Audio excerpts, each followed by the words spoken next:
उनकी कंपनी में ट्रेनिंग की तरह लोग आते होंगे और कुछ टाइम बाद लोग छोड़ के चले जाते हैं। कितने लोगों को प्रॉब्लम आती है सर कि लोग आते हैं लेकिन छोड़ के चले जाते हैं। तो इसके लिए दो चीजों का ध्यान रखना चाहिए। जब भी सिलेक्शन करनी है आपको तो चार चीजें देखिए, पर्सन का विल, उसका स्किल, आगे जाने का पोटेंशियल और पीछे की परफॉर्मेंस, ये चार चीजें चेक करिए जब भी आप कभी किसी पर्सन में इंटरव्यू करते हो। और अगर आपके डायरी पेन है तो नोट भी कर लीजिए, उसका स्किल चेक करिए, विल चेक करिए, आगे जाने का पोटेंशियल और पीछे की परफॉर्मेंस। अगर ये चार चीजें चेक करेंगे तो आपका पर्सन, आप पहले ही अच्छी चीज लेंगे तो आपको कभी भी वो छोड़ के नहीं आएगा। दूसरा, सही पर्सन को सही जगह रखिए। उसके लिए चार चीजें, चार तरह के लोग होते हैं, चार तरह के पर्सन होते हैं, idea man, people man, process man और एक्शन मैन। अगर आपको सेल्स का बनना चाहिए तो आपको पीपल मैन और एक्शन मैन लेना चाहिए। कौन सा लेना चाहिए? एक्शन मैन और पीपल मैन। अगर आपको बैकएंड का पर्सन चाहिए तो आपको प्रोसेस मैन लेना चाहिए जो आपके लिए प्रोसेसेस बनाए। और हर एम्प्लॉय को उसको दो चीजें पता होनी चाहिए, मेरे 3 गोल क्या है और मेरा रोल क्या है। अगर कॉर्पोरेट की भाषा में कहा जाए तो उसको क्या कहते हैं? की रिजल्ट एरिया। क्या बोलते हैं? की रिजल्ट एरिया। आप छोटे छोटे नोट बना लो। ये जो ट्रेनिंग होती है, लाखों की ट्रेनिंग होती है, हमने बहुत अटेंड करी है। मतलब आप सोचो मेरी 20 ईयर इंजीनियर कोर्स का एक्सपीरियंस और 3 साल से मैं ट्रेनिंग मतलब देख रहा हूँ, ये मेरी पहली बार था। तो KRA आप करिए, KRA अगर हर एम्प्लॉय को आप सेट करोगे तो आपको एम्प्लॉय को माइक्रो मैनेज नहीं करना पड़ेगा। आपने देखा होगा ना, कई मालिक लगे रहते हैं कि भाई ने काम किया नहीं किया, तो वो अगर आपको छोड़ना है तो हर एम्प्लॉय का KRA बना लीजिए, की रिजल्ट एरिया। ठीक है, आप फ्री हो जाओगे। और उसके लिए और एक अच्छी टेक्निक बताता हूँ, आपने ATM ATM ग्रुप बना लीजिए। अपने एम्प्लॉय जितने भी होंगे ग्रुप बना लीजिए, अलग डिपार्टमेंट का भी बना सकते हैं। उससे क्या फायदा होगा? जैसे आपने एक सेल्स की बंदी को ले लिया कि आज तुम्हें 10 मीटिंग करनी है, ठीक है, अब 10 मीटिंग करनी है, उसको सुबह एक टास्क दे दिया कि आज का एक टारगेट है। अब आपको बीच में उसको कुछ कहना नहीं है, उसको रात को 1 PM उसको मैसेज कर देगा। वो 10 लोग होंगे अगर सेल्स के, 10 में से 5 शुरू में मैसेज करेंगे पहले हफ्ते, दूसरे हफ्ते 8 करेंगे और एक दिन ऐसा आएगा 1 महीने बाद 10 के 10 मैसेज करेंगे। तो वो आपको बता देंगे कि आज मेरा टारगेट कंप्लीट हुआ है कि नहीं हुआ। और उसको आप मेजर कैसे करोगे? KPI से। KPI क्या होता है?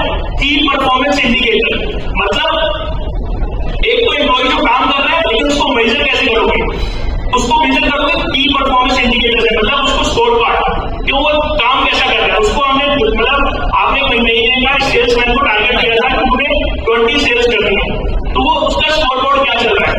अगर वो बिलो 70 है तो उसको रेड में डालिए, अगर वो 70 to 80 के बीच में है तो उसको वो ब्लू में डालिए, और अगर 90 से प्लस है तो उसको इंसेंटिव दीजिए और उसको अप्रिशिएट कीजिए। ठीक है, ये मैन पावर का। और मैन पावर ब्रोकर के लिए और भी अच्छी चीजें सिखा सकते हो, उनको इंश्योरेंस आप कर सकते हो, क्योंकि 2 तरह के लोग होते हैं। एक 50,000 से ऊपर वाला आदमी, अगर आपके पास कोई नोट कर लो, 50,000 से ऊपर वाला आदमी इज्जत के लिए काम करता है और 50,000 से बिलो वाला पैसे के लिए काम करता है। आप ये थ्योरी अगर माइंड में रखिए तो आपको समझ आ जाएगा हर बंदे की रिक्वायरमेंट क्या है। ठीक है, अगर कोई पर्सन, अगर आपको लगता है कि पर्सन को रोकना है तो उसको एक और चीज भी कर सकते हैं, उनके लिए आप employee of the month, employee of the year ऐसा कुछ अवार्ड रख सकते हैं, कुछ सर्टिफिकेशन दे सकते हैं, उसको कॉफी विद द बॉस दे सकते हैं कि अगर आपने अच्छा काम करा है तो कॉफी, उसकी फैमिली की कोई टाउन हॉल मीटिंग रख सकते हैं। और एम्प्लॉय को हर महीने एक टाउन हॉल मीटिंग जरूर रखिए कि जिसमें अपना जो भी आपका जो नीचे वाले एम्प्लॉय है वो आप तक पूरी बात पहुंचा पाए, क्योंकि feedback is the breakfast of the champions. बहुत सारी ऑर्गेनाइजेशन इसलिए फेल हो जाती है कि वो फीडबैक नहीं लेती। आपको पता है कोडेक क्यों फेल हो गया, ब्लैकबेरी क्यों फेल हो गया? उसके नीचे एम्प्लॉइज बोल रहे थे कि ये सब प्रोडक्ट नहीं बिक रहा, लेकिन मालिक सुनता ही नहीं था, मालिक ने सुना ही नहीं कभी। तो आपके नीचे वाले जब भी कोई सिग्नल देते हैं तो वो, क्योंकि वो सिग्नल इसलिए देते हैं कि वो डायरेक्टली कस्टमर के साथ रेटिंग होते हैं, तो हमेशा कस्टमर सिग्नल देता है और आपको प्रोडक्ट चेंज करना होता है। तो ये आपको आपका एम्प्लॉय सिखा पाएगा। ठीक है, और कभी कभी आप स्किप मीटिंग भी कर सकते हैं विदाउट मैनेजर के, आप सीधी डायरेक्टली मीटिंग करिए उनके साथ, उसको स्किप मीटिंग कहते हैं। अपने मैनेजर को बता दीजिए मैं स्किप मीटिंग करूंगा, सीधा डायरेक्टली एम्प्लॉय से बात करो।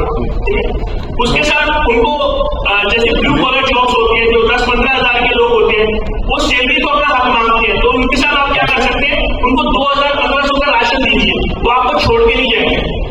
लगाते जो रिचर्ड ब्रैंसन है, बहुत बड़े व्यापारी हैं जो ब्रिटेन के, वो कहते हैं डाल दीजिए वरना देख अपने एम्प्लॉय को इतना ट्रेन करिए, इतना प्यार दीजिए, इतना ट्रेन करिए कि कोई दूसरा आदमी आपका कॉम्पिटिटर उसको 3 गुना जाके उसको सैलरी देने लग जाए, लेकिन उसको प्यार इतना करिए कि 10 गुना भी ज्यादा अगर उसको कोई सैलरी दे, वो आपको छोड़ के ना जाए।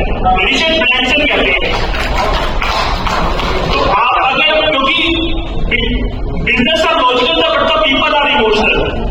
बिजनेस लॉजिकल होते हैं, आप उसको डाटा नहीं लिख सकते हो, लेकिन लोग जो होते हैं दिल से काम करते हैं। अगर आपने ये छोटी छोटी स्टेप्स लिए तो आपकी मैन पावर कभी छोड़ के नहीं जाएगी।